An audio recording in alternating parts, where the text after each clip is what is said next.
Il cibo e l'alimentazione sono uno dei media più prodigiosi che abbiamo a disposizione per mettere in relazione persone e culture.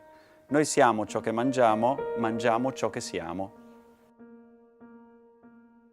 L'intervista diventa strumento per raccontare la propria storia, la comunità a cui si appartiene e in cui ci si riconosce.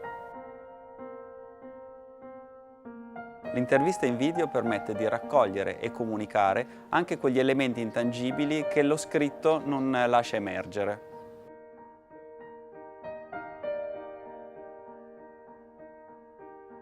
Raccontare una storia di vita non significa rappresentare un universo, non significa rappresentare un'intera esistenza, ma anche solo un frammento, un attimo che dà un senso. Un momento rappresentativo di un'intera esistenza, un piatto che ci riporta nella nostra casa anche se siamo dall'altra parte della terra.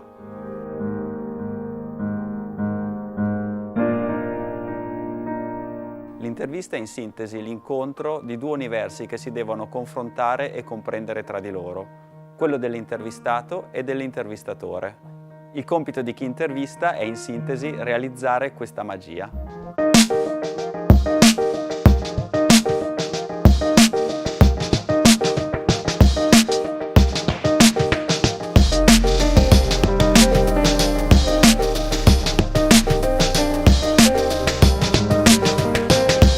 So my name is Rowan. I come from Bermuda. There aren't very many of us, so I'm a pretty rare breed. I found the University of Gastronomic Sciences completely by chance. I had studied English literature and philosophy at university. My name is Eunice from Njoroge, and I come from Kenya. And I am a student in the University of Gastronomic Sciences. Can you talk about your experience at the university? My studying in the University of Polenzo was a very nice experience. I had a chance to meet people from very many different parts of the world, and also taste very many types of foods from different of the world, and also having friends from all over. I recently explained it to a friend of mine that the master's program, which I did at the University of Gastronomic Sciences, is life distilled. So I think one of the most wonderful things about coming to Italy is to see how that work-life balance gets recalibrated. There's time taken that allows people to sit together at the table, to prepare food together, to build a community and relationships between the people who grow and raise your food to the people who prepare your food to the people who are going to eat the food.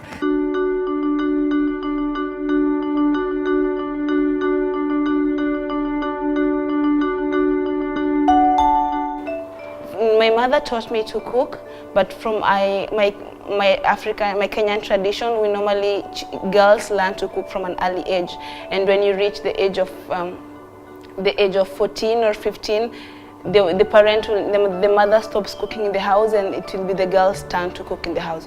So I've always been cooking in the house, so learning from my big sisters, from my cousins, and also from my mom. In American societies, in North American societies, we tend to eat because that's what you need to do.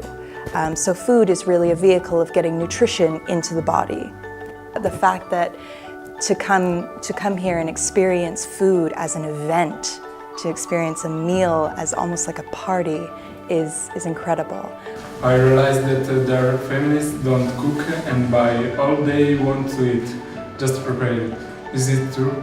Okay, normally the times of eating in Kenya are really different, because when people go to work, they they can be going to work a little bit far from the house. So in the morning, such a person will prefer to eat a heavy breakfast. Normally, I grew up for breakfast, eating a huge meal. Like you can have eggs and rice and some beans and something and bread. For us, in breakfast, you eat something much more. For lunch, you can eat a very small dish, and for supper, you can have a fruit or nothing. Culturally, we do not allow our societies time, I think, to cook. And by that I mean not just the time in the kitchen at the table preparing, it's shopping, it's learning about ingredients, it might be growing your own food. All of these things take a huge amount of time and a huge amount of energy, which if culturally we haven't made space for that.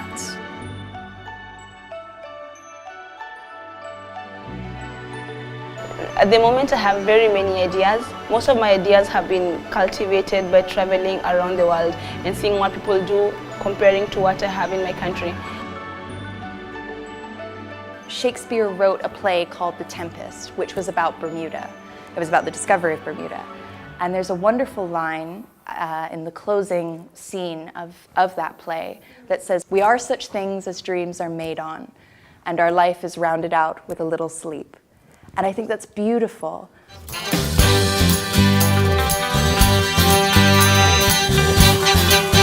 My main activity that I love to open a pastry shop. And also we have very many pastries in Kenya that people never, we used to cooking them and eating them in the house. But if you can't, according to me, if I take these ideas of these recipes and mix them with ideas that I have learned from all over the world, it can come out to be something very good.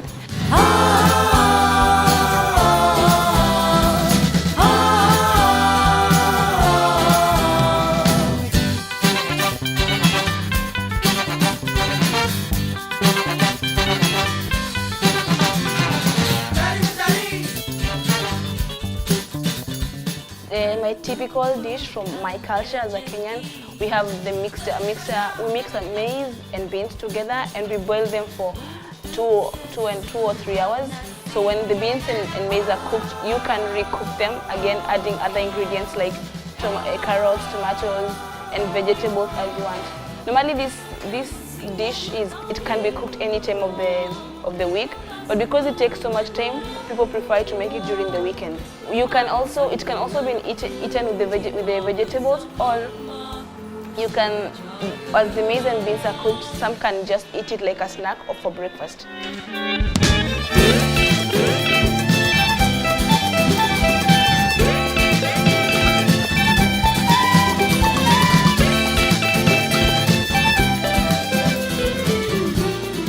All right, so the recipe that I chose to share was a loquat crumble, but crumble in general. Crumble is wonderful because it's so versatile. You can choose any ingredient and basically sprinkle some crushed nuts and brown sugar and butter and flour on top, and you have crumble baked, and it's wonderful with a little bit of vanilla ice cream. So I had chosen loquat crumble because loquats come into season twice a year in Bermuda, and they're really lovely. They're sort of a tangy, sweet combination, which is perfect for the crumble. But my mum used to make apple crumble as well when I was a kid, and we would grind. What's dice? Crumble. We would do that. There we go. We would do that. We would crumble the topping over. That was my sister and I's job when we made the dessert with my parents.